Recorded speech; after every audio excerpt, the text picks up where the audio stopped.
The zh2 shines on the road. Wherever and whenever fast and smooth progress is the aim, the silky smooth and powerful engine combined with a rock-solid chassis and adjustable shower suspension, soaking up any uneven road surfaces. Kawasaki's market research said their customers wanted a powerful naked bike that was easy to ride and could be ridden every day. They have delivered on this to perfection. The zh2 is an incredibly comfortable place to be.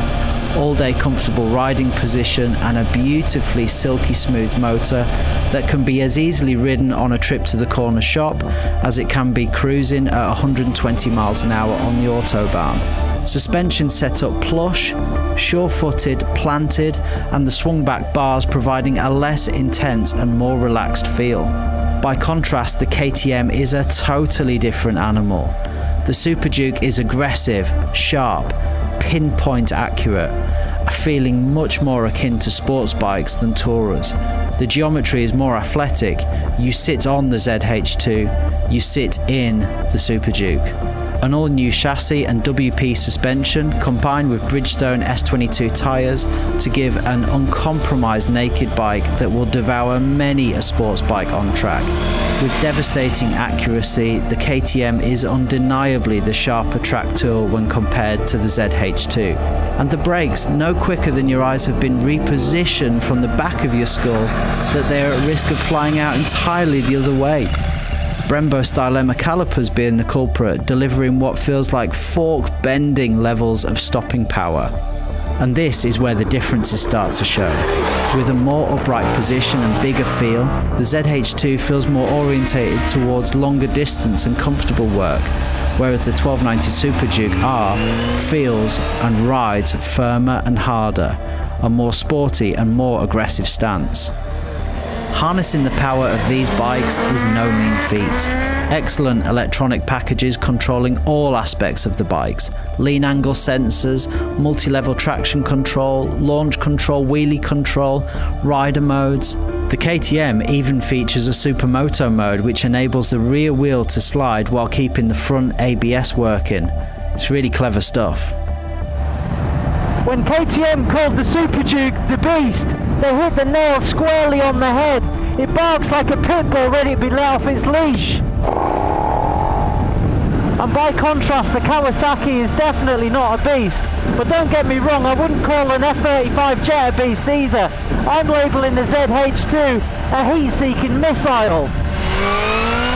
By definition, naked bikes are motorcycles with the fairings removed, and depending on which side of the fence you sit on, it can be, well, a bit awkward looking. The Superduke is angular, its razor-sharp lines bringing beauty to the beast. The classic KTM orange carefully mixed with blue, and it works. That single-sided swing arm is a thing of beauty, and the feel of the build quality is nothing short of brilliant.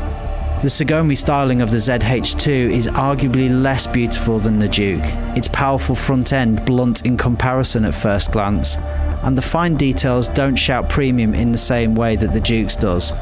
But beauty is often found somewhere between chaos and order, and with the Z, it's about discovering new angles and line work that you may have not first seen.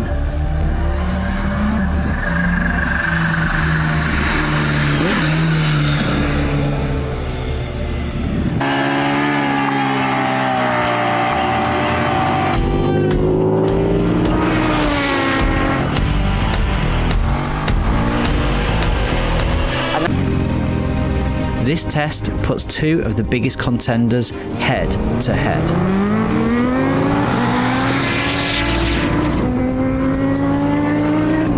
The Kawasaki zh2 is the all-new king of the Z Kingdom, a lineage famous for bang-for-buck naked fun, great engines, build quality and reliability.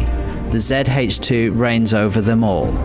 A 1000cc supercharged inline-4 with 200 PS and 101 foot-pounds of torque, using forced induction to send this ship into warp speed.